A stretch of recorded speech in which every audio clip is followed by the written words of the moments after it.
महानगर पालिका virtual class की ओर से आप सबका हार्दिक स्वागत करता हूं। बच्चों, वैश्विक महामारी के चलते इस वर्ष पठन पाठन का कार्यक्रम प्रभावित हो रहा है। ऐसे में हमारी बृहन मुंबई महानगर पालिका ने प्रत्येक विद्यार्थी तक ऑनलाइन शिक्षण पहुंचाने की व्यवस्था की है। तो आइए बच्चों शुरू करते हैं। तो बच्चों, स्क्रीन पर आप देख पा रहे हैं कक्षा 10वीं भूगोल की पाठ्यपुस्तक। तो बच्चों, हम कक्षा 10वीं में पढ़ेंगे। आज का विषय है भूगोल यानी ज्योग्राफी, और आज का पाठ है बच्चों क्षेत्र अध्ययन पार्ट 2, फील्ड विजिट पार्ट 2 हम लोग सीखने वाले हैं। तो बच्चों, मैं CS Patel, virtual training centre Dadar Mumbai से। आइए बच्चों आगे बढ़ते हैं। बच्चों, स्क्रीन पर आप देख पा रहे हैं, अगर भूगोलक की बात करें, ग्लोब की बात करें, तो आप देख पा रहे हैं हमारी पृथ्वी कुछ इस तरह की है। तो बच्चों, हम आज देखने वाले हैं फील्ड विजिट पार्ट 2 देखने वाले हैं। बच्चों, इसके पहले हमने पार्ट 1 में अध्ययन किया था। इस बच्चों हमने उसकी जो फील्ड विजिट की बात की थी, क्षेत्रवेट की बात की थी, क्षेत्र अध्ययन की बात की थी, उसमें क्या क्या सावधानियां बरतनी चाहिए, कौन किस प्रकार की तैयारी होनी चाहिए, राइट। तो चलो ये बच्चों हम पार्ट 2 में थोड़ा सा रिवाइज करते हुए, थोड़ा सा पुनरावर्तन करते हुए आगे बढ़ते हैं। तो आइए बच्चों। तो बच्चों, ये है हमारी पृथ्वी पश्चिम से पूर्व की ओर घूमती हुई। ये जैसा कि हमने पार्ट 1 में भी चर्चा की थी, तो हमारी पृथ्वी पश्चिम से पूर्व की ओर लगातार घूमती रहती है। यस, तो पृथ्वी की ये 24 घंटे में अपनी एक्सिस पर, अपनी धुरी पर एक बार घूम जाती है। उसके बाद 365 दिन में सूर्य की ओर चारों ओर चक्कर लगाती है। बच्चों, पृथ्वी हमारी पश्चिम से पूर्व की ओर घूमती है, और यही कारण है कि हमें सूर्य पूर्व दिशा से, प्रतिदिन हमें सूर्य पूर्व दिशा से उगते हुए दिखाई देता है। इस बच्चों, तो चूंकि पृथ्वी हमारी पश्चिम से पूर्व की ओर घूमती है, तो ध्यान रखिए बच्चों, पृथ्वी हमारी जो है, यस बच्चों, अगर इक्वेटर की बात करें, भूमध्य रेखा की बात करें, तो यस बीच में जो उभरा हुआ भाग आपको दिखाई दे रहा है। अगर पोल की बात करें यानी ध्रुवों की बात करें, तो ध्रुवों पर आपको चपटापन दिखाई देता है। ये है हमारी पृथ्वी पश्चिम से पूर्व की ओर घूमते हुए। तो बच्चों, हम क्षेत्र अध्ययन पढ़ रहे हैं, फील्ड विजिट पढ़ रहे हैं। बच्चों, यहाँ पर हम चूंकि पूरे वर्ष भारत और ब्राजील को पढ़ने वाले हैं, राइट, इसलिए भारत और ब्राजील दोनों ही डेवलपिंग कंट्री अर्थात दोनों ही विकासशील देश हैं, ये आपको ध्यान रखना है। और तुलनात्मक अध्ययन पूरे वर्ष भर कक्षा 10वीं में, जिस जो कि इसका अगर पाठ्यक्रम के नियोजन की बात करें, ये रखा गया। इसलिए भारत और ब्राजील को हमें अच्छी तरह से, इस चाहे उसकी अक्षांशीय और देशांतरी रेखाओं की बात करें इस बच्चों, या उसकी लोकेशन की बात करें पूरे विश्व में, या बच्चों अगर हम देखें जैसे कि भारत की जो लंबाई है, अगर देखें पूर्व से पश्चिम की ओर, तो जहां 2399 किलोमीटर आपको दिखाई दे रहा है। ये स्क्रीन पर हम आपको पॉइंट आउट करते हुए चलें, राइट। तो देख सकते हैं 2933 किलोमीटर ये दूरी कहां से, आप देख सकते हैं पूर्व से पश्चिम ये। और भारत की जो मुख्य भूमि की बात करें, ये उत्तर से दक्षिण की ओर आप देखेंगे, ये तो बच्चों ये है 3214 किलोमीटर। तो ये अभी आपको ध्यान रखें। इसके अलावा बच्चों, भारत का जो अगर हम स्टैंडर्ड टाइम बोलते हैं, भारत का जो स्टैंडर्ड टाइम उसका जो निर्धारण है, वो 82.5 अंश की जो ये पूर्वी देशांतर रेखा है, ये आपको दिखाई दे रहा है बच्चों। इसी के आधार पर ये तय किया जाता है, भारत का जो मानक समय है, इसी आधार पर भारत का स्टैंडर्ड टाइम तय किया जाता है, जो कि पूरे देश के लिए है। ये ध्यान रखना है।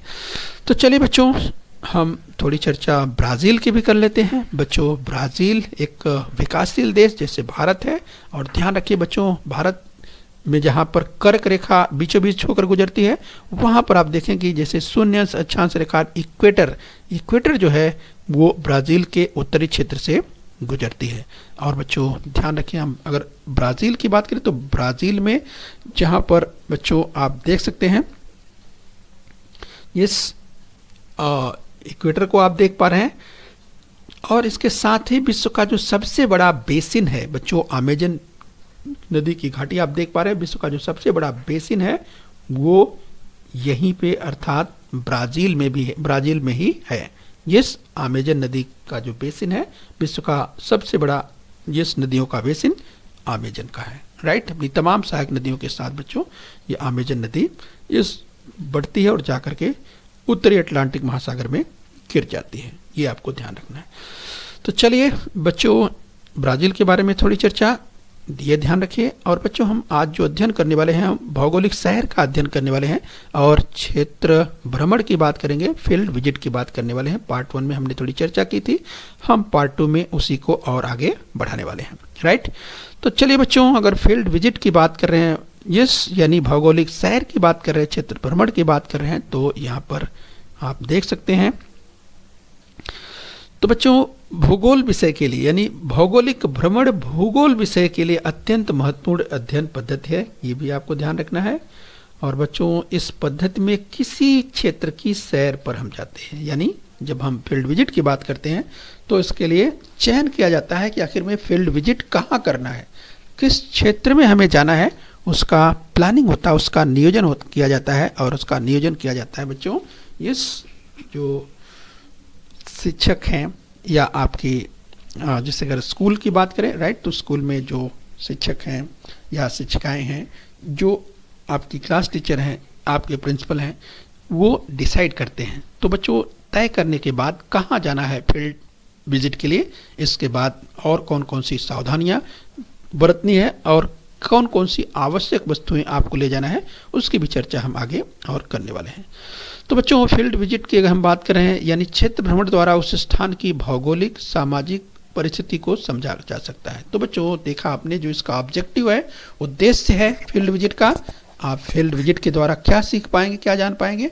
तो बच्चों, उस क्षेत्र का आपको भौगोलिक यानी भौगोलिक परिस्थिति क्या है वो भी आप समझ पाएंगे, सामाजिक परिस्थिति उसे भी आप समझ पाएंगे। इसके साथ ही आपको अवसर मिलता है स्थानीय लोगों से बातचीत यानी प्रत्यक्ष बातचीत करना, बात विचार करना, इस तरह से आपको अवसर मिलता है। यानी बच्चों, जो कुछ अध्ययन करते हैं किसी क्षेत्र विशेष के बारे में, जो कुछ आप पुस्तकों में अध्ययन करते हैं, एक प्रकार से प्रायोगिक रूप से, प्रैक्टिकल के रूप में आप वहाँ पर जाते हैं, देखते हैं और समझते हैं और उसको को रिलेट करते हैं कि जो आपने पढ़ा हुआ है इस बच्चों, तो उसे आप और अच्छी तरह से समझ पाते हैं। तो चलिए हम बच्चों क्षेत्र अर्थात फील्ड विजिट की बात कर रहे हैं, राइट। तो चलिए इसी क्रम में हम और आगे बढ़ेंगे। भौगोलिक स्थिति को समझने के लिए शिक्षकों के मार्गदर्शन में निम्न में से किसी स्थान का भ्रमण अवश्य करें, राइट। बच्चों, जैसे हमने पहले भी चर्चा की थी, आपको हम रिवाइज करा दें। किसी नक्षत्रालय की बात करें, यस बच्चों, तो किसी प्लानिटेरियम में आप जाइए या किसी डाकघर, बस स्थानक, माल, पहाड़, समुद्री तट, लघु उद्योग केंद्र, राइट। तो जहाँ भी आपको अवसर मिलता है, यस, तो ध्यान रखना है आपको अपने बड़ों के मार्गदर्शन में जाना उचित रहेगा, ठीक रहेगा, जिससे आप तमाम चीज़ों को सीख पाएंगे, जान पाएंगे। तो इन स्थानों पर पाई जाने वाली विभिन्न बातों अथवा घटकों की जानकारी प्राप्त करना है और इसके बाद निरीक्षण करके उसका अंकन भी करना है। तो बच्चों, भ्रमण के दौरान शिक्षक आपको उससे संबंधित स्थानों की जानकारी देंगे और शिक्षकों की सहायता से प्रश्नावली तैयार करो। ये बच्चों बहुत ही महत्वपूर्ण है। जब फील्ड विजिट करते हैं बच्चों, तो प्रश्नावली की जब बात आती है, अर्थात क्वेश्चनेयर जिसे कहते हैं, वो पहले तैयार करनी पड़ती है। यानी बच्चों, किसी क्षेत्र विशेष में जाने के पहले ही तैयार करना पड़ता है प्रश्नावली, यानी आपको प्रश्न बनाने पड़ते हैं। उदाहरण के रूप में हमने कहा था बच्चों कि जब आप किसी क्षेत्र में आप विजिट करने वाले हैं, जाने वाले हैं, तो आपको पहले से ही प्रश्न तैयार करना पड़ेगा, जो भी आप उसके बारे में जानते हैं, यस, कि उस क्षेत्र विशेष की लोकेशन क्या है जहां पर आप जाने वाले हैं, यस, और इसके बाद जहां पर आप रहते हैं वहां से उसकी दूरी कितनी है, ये आप प्रश्न तैयार करेंगे, फिर इसका उत्तर पाने का प्रयास करेंगे। इसके बाद वहाँ पर जहाँ पर आप जाने वाले हैं वहाँ पर मौसम किस तरह का रहता है, किस मौसम में आप जा रहे हैं, ये भी आपको ध्यान रखना है। इसके अलावा उसका जो फिजिकल रिलीफ है, भौतिक जो उच्चावच है, किसी आप पहाड़ी क्षेत्र पे जा रहे हैं या किसी पर्वतीय क्षेत्र में जा रहे हैं या किसी यूँ कहें कि जैसे बच्चों जम्मू कश्मीर हो या हिमालय के अगर क्षेत्र की बात करें, या माथेरान है या महाबलेश्वर है, यस, या किसी जैसे अलीगढ़ है या मुंबई का जो बीच है, जैसे जो बीच की बात करें, इस तरह से जहाँ भी आप या किसी इंडस्ट्री में, किसी उद्योग धंधे में, किसी स्मॉल स्केल इंडस्ट्री में आप विजिट करने के लिए जा रहे हैं, तो इस तरह से जहाँ भी आपका नियोजन होता है, जहाँ भी आपके शिक्षक या जो भी आपके बड़े हैं डिसाइड करते हैं, जहाँ भी आप जाते हैं उससे संबंधित प्रश्नावली तैयार करनी पड़ती है। और बच्चों वहाँ पर जाने के बाद आवश्यकता होने पर साक्षात्कार भी लेना है, इंटरव्यू भी लेना है और उसे नोट भी करना है। ये कहाँ होता है? जब आप उस क्षेत्र विशेष में पहुंचेंगे तो। ये चित्र बनाओ और आरेखन तैयार करो, ये भी होता है। यस बच्चों, यानी जो कुछ आप देखते हैं अगर जरूरत पड़ती है तो उसका चित्र भी आप बनाते हैं, उसके बाद डायग्राम भी तैयार करते हैं। बच्चों यहाँ पर बात करेंगे राहुल की कक्षा के सभी विद्यार्थी और विद्यालय, सभी अध्यापक उस्मानाबाद जिले के नलदुर्ग से रायगढ़ जिले के अलीबाग की ओर क्षेत्र अध्ययन के लिए निकले हैं। बच्चों हमने इसके पहले थोड़ी सी चर्चा की थी, पार्ट 1 में हमने देखा था, उसी क्रम में आज हम पढ़ने वाले हैं, आगे बढ़ने वाले हैं। यानी नलदुर्ग से यस सोलापुर, सोलापुर से इंदापुर और इंदापुर से यस उर्लू कंचन, फिर हड़पसन, फिर सिंहगढ़, पुणे, इसके बाद लोनावाला, खोपोली, अलीबाग। तो अगर बात करें बच्चों, इस तरह से यहाँ पर मानचित्र में आप देख सकते हैं कि किस तरीके से दिखाया गया है कि जो विजिट है, अर्थात जो नलदुर्ग से लेकर के, नलदुर्ग से निकलना है और यहाँ नलदुर्ग से लेकर के सोलापुर, और इस तरह से बच्चों जो बस है वो एसटी की है, राइट। और जैसे यहाँ उजनी जलाशय आया है तो उजनी जलाशय कहाँ पर है, जहाँ पहुँचते हैं तो किस तरह से दिखाई देता है, वहाँ पर रुकना है क्या, इस तरह से पूरी प्लानिंग होती है, पूरा नियोजन होता है। और आपके साथ जो भी शिक्षक या शिक्षिकाएं रहती हैं वो आपका मार्गदर्शन करती हैं। आप जो भी प्रश्न हैं उनसे पूछेंगे, आपके प्रश्नों का उत्तर भी उनके द्वारा दिया जाता है। तो बच्चों इस क्षेत्र अध्ययन हेतु राहुल और उसके मित्रों ने अध्यापकों के निर्देशों के अनुसार नियोजन किया है। यस बच्चों, तो हम जानेंगे कि नलदुर्ग से अलीबाग की यात्रा के दौरान भू आकृतियों, मृदा, वनस्पतियों और अधिवासों में दिखाई देने वाले अंतर का अनुभव छात्र किस प्रकार ले रहे हैं। यानी बच्चों ये किस प्रकार की जो है भू आकृति है, ये सब नलदुर्ग से अलीबाग की बात कर रहे हैं। बीच में जो भी भू आकृति आती है, ये जैसे क्षेत्र कैसा है, मैदानी क्षेत्र है, पठारी क्षेत्र है, पर्वतीय क्षेत्र है या समुद्र तटीय क्षेत्र है, तो इस तरह से उसे नोट करना है। मृदा किस प्रकार की है, वनस्पतियाँ कौन सी प्रकार के दिखाई दे रहे हैं, या वहाँ पर जो अधिवास हैं यानी जो घर हैं, सेटलमेंट हैं, वो किस प्रकार के हैं, जिस बिखरे हुए प्रकार है या लीनियर पैटर्न में आपको दिखाई दे रहे हैं, किस प्रकार का। ढेर सारे प्रश्न जो है आपको बनेंगे जो कि आप पूछते हुए, समझते हुए और उसे नोट करते हुए आगे बढ़ते हैं। यस बच्चों, तो फील्ड विजिट बहुत ही यूँ कहें कि एक जो कुछ आप अध्ययन किए रहते हैं उसका एक प्रकार से प्रैक्टिकल के रूप में उसे और अच्छी तरह से समझने में आपको अवसर प्रदान करता है। तो यहाँ पर देखिए बच्चों, गूगल मैप के द्वारा जो लिया गया है, देखिए सोलापुर से आगे किस तरह से अलीबाग पहुँचना है, ये गूगल मैप के द्वारा सर्च किया हुआ है, उसका स्क्रीनशॉट देख सकते हैं स्क्रीन पर। और आपको हम यहाँ भी दिखाएं तो आप देखिए किस तरह से और कितना समय लगने वाला है सोलापुर से। ये किस, अगर मोड की बात करें, ट्रांसपोर्ट की बात करें, किस माध्यम से, जैसे चाहे कार की बात करें, बस की बात करें, ये किससे कितना समय लगने वाला है, इस तरह से गूगल के द्वारा भी आप बच्चों पता कर सकते हैं कि बस के द्वारा या कितना समय लगने वाला है। तो ये सब प्लानिंग होती है बच्चों, नियोजन होता है, नियोजन के अनुसार ही सारी चीज़ें तय की जाती हैं। अब बच्चों एक बार हम और आपको याद दिलाते हैं, जब आप फील्ड विजिट के लिए निकलते हैं तो आपके पास ये सामग्री होना जरूरी है, राइट। तो बैग आपके पास होना चाहिए, बॉटल होना चाहिए, ये डायरी होनी चाहिए, लिखने के लिए पेन होनी चाहिए, फर्स्ट एड होना चाहिए, इसके बाद उस क्षेत्र का मानचित्र होना चाहिए, इसके अलावा कंपास, आपकी अपनी कैप, कैमरा और दूरबीन, ये आपको लेकर जाना चाहिए, जिससे आप इनका यानी फील्ड विजिट का पूरी तरह से उपयोग कर पाएँ, सीख पाएँ, समझ पाएँ। नलदुर्ग पर स्थित एक प्रपात, जल प्रपात है, वो स्क्रीन पर आपके दिखाई दे रहा है। आज बच्चों इस क्रम में हम और आगे बढ़ेंगे। हमने बच्चों इसके पहले सीखा था कि पहले दिन किस तरह से अध्यापिका ने बताया कि नलदुर्ग से सोलापुर की ओर जा रहे हैं, सोलापुर के पास हम जलपान और पुणे के पास, सिंहगढ़ के पास हम दोपहर का भोजन करेंगे। इस तरह से नियोजन पहले का किया हुआ रहता है इस बच्चों। और यात्रा के दौरान दोनों ओर निरीक्षण करना है और जो बिंदु बताए गए हैं उनके आधार पर लिखते जाना है। यस बच्चों, तो इस तरह से अध्यापिका के द्वारा निर्देश दिया गया। अब जैसे भू आकृति किस तरह की है, जलाशय है क्या कोई, वनस्पतियाँ किस प्रकार की है, मिट्टी किस प्रकार की है, कृषि एग्रीकल्चर का किस प्रकार का है, तथा मानव अधिवास यानी सेटलमेंट्स किस प्रकार का, बस्ती किस प्रकार की है, और अधिवासों का प्रतिरूप है अगर आपको दिखाई दे रहा है तो किस प्रकार का दिखाई दे रहा है, और उसे नोट करते हुए आपको आगे बढ़ना है।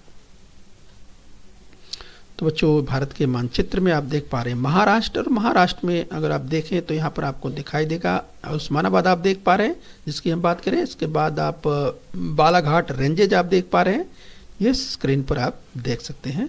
उस्मानाबाद आपको यहाँ पर दिखाई दे रहा है। इस बच्चों जिस ट्रिप की बात कर रहे हैं, इस जो कि यहाँ से शुरू होने वाला है नलदुर्ग से। ओके बच्चों, तो चलिए आगे बढ़ेंगे इसी क्रम में। तो बच्चों आइए इसी क्रम में हम और आगे बढ़ते हुए, अगर रास्ते में बैसाल्ट चट्टान, अगर इस तरह की चट्टान आपको दिखाई देती है बच्चों, राइट, तो आप देखेंगे और समझ पाएंगे बच्चों ये जो चट्टानें हैं ये बैसाल्ट हैं। इस बच्चों तो इसे भी आपको ध्यान रखना है। इस प्रकार की जो चट्टान है बैसाल्ट चट्टान, जो कि स्क्रीन पर दिखाई दे रही है। चट्टानों की परतें यहाँ स्क्रीन पर आपको दिखाई दे रही हैं, राइट। तो इस तरह से बच्चों जब आप देखते हैं फील्ड विजिट के दौरान, तो आपको नोट करते हुए जाना है कि कहाँ पर आपने क्या देखा। जहाँ पर आपको निर्देश दिया गया है जिस प्रकार से, वो आपको नोट करते हुए लिखते हुए आगे बढ़ना है।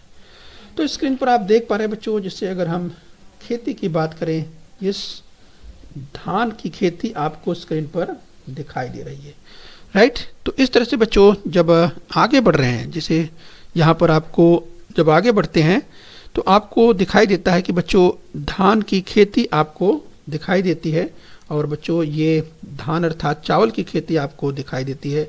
तो यहाँ पर जैसे जब आगे बढ़ रहे थे तो मेरी ने ऐसा प्रश्न किया कि हम जहाँ रहते हैं उस प्रदेश में मुख्यतः दलहन की खेती हो रही थी, सोलापुर से पुणे आते समय गन्ने की खेती अधिक दिखाई दे रही थी। अब उसके आगे उन्होंने देखा कि धान अर्थात चावल की खेती दिखाई दे रही है। बच्चों ये बस के द्वारा यात्रा करते हुए आगे बढ़ रहे हैं। तो बच्चों बताया, अध्यापिका के द्वारा पूछा गया, मेरी ने जब ये कहा तो अध्यापिका ने बताया हाँ इसका मुख्य कारण है प्रदेश में होने वाली अधिक वृष्टि, यानी वर्षा यहाँ पर अधिक होती है। और इसके पहले आपने देखा कि ऐसी रचना वाले गढ़ और कहाँ देखे हैं, इसमें क्या अंतर है, ये भी टीचर ने पूछा, राइट।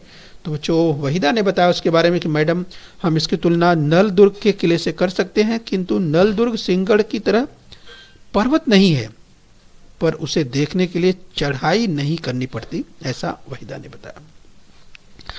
आइए बच्चों हम धान की खेती स्क्रीन पर देख पा रहे हैं। आइए इसी क्रम में हम और आगे बढ़ेंगे और समझने का प्रयास करेंगे। तो सिंहगढ़ से दिखने वाला खड़कवासला जलाशय, जो कि बहुत प्रसिद्ध है बच्चों, स्क्रीन पर आप देख पा रहे हैं। तो सिंहगढ़ से दिखने वाला ये जो खड़कवासला जलाशय है वो दिखाई दे रहा है, राइट बच्चों। तो इस तरह से बच्चे आगे बढ़ रहे हैं और शिक्षिका द्वारा बताया गया कि देखिए बच्चों सामने जो पानी का भंडार दिखाई दे रहा है वह खड़कवासला बांध का जलाशय है, और इस बांध के पानी से पुणे शहर और आसपास के क्षेत्रों में जल की सप्लाई की जाती है। और उसके बाद और आगे बस बढ़ती है तो बताते हैं अब हम कल्याण दरवाजे की ओर बढ़ रहे हैं, और यहाँ आइए और उसके आगे देखिए। तो इसके आगे बच्चों बताते हैं कि किस तरह से जैसे जैसे आगे बस बढ़ती जाती है और इस तरह से वो देख पाते। तो आपने यहाँ खड़कवासला देखा। इसके बाद बच्चों जिस जो खड़कवासला बांध का जो जलाशय है स्क्रीन पर आप देख सकते हैं बच्चों, यहाँ पर आपको एक विस्तृत एक बड़ा जो जलाशय है, जल भंडार है, भला जलाशय है, वो आप देख पा रहे हैं खड़कवासला बांध का जलाशय है। यस, तो देख सकते हैं खड़कवासला डैम का जलाशय। आइए बच्चों इस क्रम में हम और आगे बढ़े। यस बच्चों यहाँ पर आपको दिखाई दे रही है देव टंकी। यस बच्चों, तो बच्चों देव टंकी इसे कहा जाता है। तो स्क्रीन पर आप देख सकते हैं, हमने कहा था कि जब आगे कल्याण दरवाजे की ओर चलते हैं और वहां आकर देखते हैं तो बच्चों ये देव टंकी या देव टाका इसे कहा जाता है। प्राकृतिक सोते से आने वाला पानी यहाँ आकर इकट्ठा होता है, ये जो जिसे देव टंकी कहते हैं, ये प्राकृतिक सोते से आने वाला पानी आकर यहाँ इकट्ठा होता है। इस तरह से बच्चों शिक्षिका के द्वारा फील्ड विजिट में ये बच्चों को बताया जा रहा है। यस, तो इस तरह से बच्चों जानकारी दी जा रही है। इसके बच्चे उसके बाद जो है यस बाद में इसके बाद जो है सिंहगढ़ पर मिलने वाले व्यंजन की बात की तो जो तरह तरह के व्यंजन मिलते हैं उसकी चर्चा हुई, राइट, जो कि जो नियोजन था सिंहगढ़ में व्यंजन का, भोजन का, यस, तो ये देख सकते हैं। इसके बाद बच्चों आगे बढ़ते हैं, विद्यार्थी थोड़ा वहाँ खाने पीने के बाद और आगे जब बढ़ते हैं बस में, तो बस इसके बाद पूरे शहर की ओर निकल जाती है और शहर तक पहुँचते पहुँचते शाम का जलपान करते हैं और उसके बाद भी बाजार में घूमने के लिए निकलते हैं। राइट बच्चों, थोड़ी देर में शिक्षिका द्वारा बताया गया कि लोकप्रिय स्थान वो आ गया, स्क्रीन पर दिखाई दे रहा है शनिवार वाड़ा। बच्चों ये शनिवार वाड़ा जो कि पुणे में है और बहुत चर्चित है, बाजारों के लिए प्रसिद्ध। यस बच्चों, ये शनिवार वाड़ा जो है बाजारों के लिए प्रसिद्ध है। जो उसके बाद हम बात करें इस बच्चों तो तुलसी बाग, इसके बाद रविवार पेट, महात्मा फुले मंडी, ये स्थान है जो कि पुणे में घूमने लायक हैं। तो इस तरह से जो नियोजन होता है। यस बच्चों, तो जो हम बात कर रहे हैं तुलसी बाग, तो देखिए स्क्रीन पर तुलसी बाग देख सकते हैं। बाजारों की जब बात करते हैं तो तुलसी बाग स्क्रीन पर आपको दिखाई दे रहा है। यस बच्चों, उसके आगे आप देखिए तो आपको रविवार पेठ दिखाई दे रहा है। राइट बच्चों, तो रविवार पेठ आप देख सकते हैं। इस तरह से जब प्रसिद्ध बाजार हैं वो स्क्रीन पर आप दिखाई दे रहे हैं, आप देख सकते हैं। इसके अलावा बच्चों बात करें तो आगे देखिए स्क्रीन पर दिखाई दे रहा है महात्मा फुले मंडी, महात्मा फुले मंडई, आप देख सकते हैं बच्चों। जब चर्चित स्थानों की बात करते हैं तो ये इन तमाम स्थानों पर आप घूमने वाले हैं, ऐसा टीचर ने जो है शिक्षिका ने बताया। यस बच्चों, तो यहाँ पर थोक और खुदरा बाजार हैं और यहाँ आप कुछ खरीदारी भी कर सकते हैं, लेकिन ध्यान रखना है कि आपको निरीक्षण में इसे लिखना है, राइट। और इसके बाद बच्चों सभी घूमने के बाद फिर निश्चित स्थान पर सब लौट आते हैं, रात का भोजन करने के बाद वे सो जाते हैं। तो इस तरह से बच्चों अगर आगे की बात करें, अगले दिन फिर अलीबाग की ओर बस निकल पड़ती है बच्चों। उसके बाद आगे बढ़ रहे हैं और अध्यापिका ने बताया कि अब हम मुंबई पुणे हाईवे पर चल रहे हैं और अब हम लोनावाला के पास, बच्चों लोनावाला के पास जो है राजा माची, जो स्क्रीन पर आप देख पा रहे हैं, राजमाची बहुत ही प्रसिद्ध स्थान है। तो आप देख सकते हैं बच्चों, जो लोनावाला जो लोग यहाँ पर जाते हैं, राजमाची वो स्थान है। तो बच्चों क्या आपको भू आकृति में कुछ परिवर्तन दिखाई दे रहा है? बच्चों यहाँ पर देख सकते हैं, यहाँ पर भू आकृति के संदर्भ में आप देख सकते हैं आपको पर्वतीय क्षेत्र यहाँ पर दिखाई दे रहे हैं। ये आपको तमाम जलप्रपात दिखाई दे रहे हैं, राइट। तो इस तरह से बच्चों आपको नोट करते हुए, लिखते हुए आगे बढ़ना है। तो ये तुषार ने बताया, हाँ हमें ये पहाड़ी प्रदेश दिखाई दे रहा है, घरों की संख्या कम है, लोनावाला के आगे जाकर के बस राजमाची के पास रुकती है और इसके बाद भू आकृति की जानकारी वहाँ पर दी जाती है। आइए बच्चों इसी क्रम में हम और आगे बढ़ते हैं और देख पा रहे हैं सह्याद्री पर्वतों में स्थित जलप्रपात। तो स्क्रीन पर आप देख सकते हैं बच्चों, पश्चिमी ढलान की ओर अनेक जलप्रपात एवं झरने दिखाई दे रहे हैं। इसके बारे में हम पहले भी कक्षा 9वीं कक्षा में भी पढ़ चुके हैं, राइट। तो ये सह्याद्री पर्वतों में स्थित जलप्रपात आपको दिखाई दे रहा है।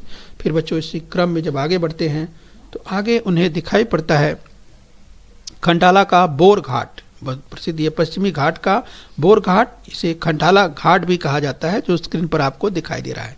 इस तरह से टीचर के द्वारा बताया जाता है। आगे यहाँ पर वृक्ष, घर, मृदा, ये सब का निरीक्षण करते हुए आगे बढ़िए। ये इस तरह से बच्चों निर्देश दिया जाता है। आगे जो दिखाई देते हैं बच्चों सागौन के वृक्ष, बच्चों सागौन का वृक्ष जो कि पर्णपाती वन का वृक्ष होता है, जो स्क्रीन पर आपको दिखाई दे रहा है। और इसके आगे बच्चों बात करें, सागौन का वृक्ष बहुत ही मजबूत टिकाऊ होता है। और बात करें देवराई और बनराई, राइट, ये भी आप देख सकते हैं बच्चों, इस भाग में अनेक बनराइयाँ और देवराइयाँ हैं, जो स्क्रीन पर आप देख सकते हैं। धान की खेती और औद्योगिक क्षेत्र उसके आगे दिखाई देने लगते हैं। यस बच्चों, तो यहाँ पर हम और आगे बढ़ेंगे और बच्चों आगे हम जब बढ़ेंगे तो अब आगे बढ़ करके अरब सागर की ओर। यस बच्चों, तो उसके आगे थोड़े ही देर पे हम सागर के किनारे पहुँचने वाले हैं। और बच्चों हम कौन से सागर किनारे पहुँचने वाले हैं? यस, तो हम पहुँचने वाले हैं अरब सागर के किनारे, राइट। ये भी आपको ध्यान देना है। सब बच्चों ने एक साथ बताया कि हम अरब सागर, ओके। तो यानी अलीबाग पहुँचते ही हमारे ठहरने के स्थान पर पहुँचने के लिए हम सबसे पहले यस वहाँ पर जो तलाठी कार्यालय वहाँ जाएंगे और इसके बाद विद्यालय में तैयार की गई जो प्रश्नावली के आधार पर जानकारी प्राप्त करना है। यस, तो इस तरह से शिक्षिका द्वारा बताया गया। अब बच्चों आ गया वो स्थान कुलाबा का किला। यस बच्चों, अब आ गए हैं अरब सागर की ओर बच्चे। और यहाँ स्क्रीन पर आप देख पा रहे हैं बच्चों, ये कुलाबा का किला जो आपको स्क्रीन पर दिखाई दे रहा है। इस बच्चों तो यहाँ पर जो अध्ययन करने वाले हैं, देखने वाले हैं, ये किला देखेंगे, उसका नाम है कुलाबा का किला, और बच्चों उससे अलीबाग का किला भी कहते हैं। ये ध्यान रखिए। और बच्चों ऐसे समय में ज्वार भाटे का भी अध्ययन यानी ध्यान करना होगा, क्योंकि यह किला तट से दूर सागर में है। इस बच्चों ध्यान रखिए, अगर किले की बात करें तो चूंकि यह समुद्र में, सागर में है। और बच्चों कक्षा 9वीं में हमने सागरी लहरों के बारे में अध्ययन किया है कि लहरों के द्वारा बनी हुई कुछ भू आकृतियां, ये हमें यहाँ देखने को मिलेगी, राइट। तो लहरों के द्वारा यानी समुद्री लहरों के द्वारा कुछ भू आकृतियां आपको दिखाई देंगी, तो आप याद कीजिए कुछ। तो जैसे बच्चों ने बताया पुलिन, सागरी गुफा, तरंग घर्षित मंच, बालुका भित्ति, राइट। तो विद्यार्थियों ने इसके बारे में भी बताया। यस, तो आप स्क्रीन पर देख पा रहे हैं कुलाबा का किला। तो इस तरह बच्चों जो है वो स्क्रीन पर आप देखिए, जिस अलीबाग का सागरी तट आपको दिखाई दे रहा है, जो सुंदर और रमणीय ये तट, अलीबाग का सागरी तट, जहाँ पर बच्चों को विजिट करना है, जो कि यहाँ पर उन्हें तमाम चीज़ें सीखना है, जानना है।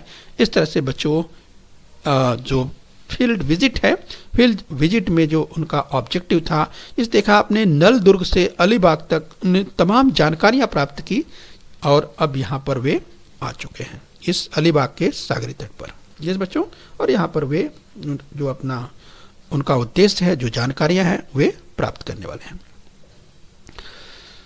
तो अलीबाग का सागरी तट स्क्रीन पर आप देख रहे हैं बच्चों, अलीबाग का सागरी तट स्क्रीन पर आपको दिखाई दे रहा है। यस बच्चों,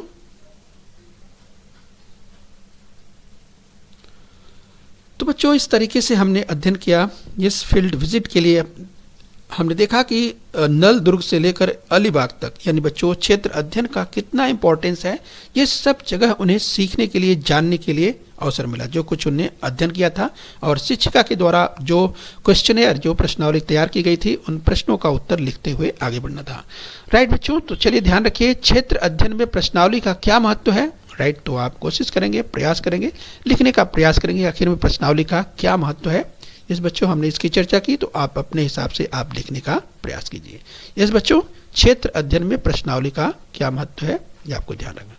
तो चलिए बच्चों, यहाँ भी आप देख सकते हैं कि कुछ लोग हैं, ये फील्ड विजिट किए हुए हैं, अर्थात ये तमाम तरह की जानकारियाँ इकट्ठा कर रहे हैं। तो इस तरह से बच्चों जब क्षेत्र अध्ययन के लिए निकलते हैं तो प्रश्नावली तैयार करना है, और जो कुछ आपको तमाम प्रश्नों के उत्तर उसमें नोट करना है, राइट। तो चलिए बच्चों, मेहनत करते रहिए, अपने स्वास्थ्य का ध्यान रखिए, और खूब परिश्रम कीजिए, और अधिक से अधिक अंक प्राप्त कीजिए। तो बच्चों बृहन्मुंबई महानगर पालिका के चैनल को सब्सक्राइब भी कर लीजिए। ओके बच्चों, खूब मेहनत करते रहिए। ओके बच्चों बृहन्मुंबई महानगर पालिका के इस चैनल को सब्सक्राइब कर लीजिए और बेल आइकन प्रेस कर लीजिए। तो बच्चों, हम उम्मीद करते हैं यहाँ तक आपने समझ लिया है। आगे फिर मिलेंगे, आज के लिए इतना ही। Thank you very much.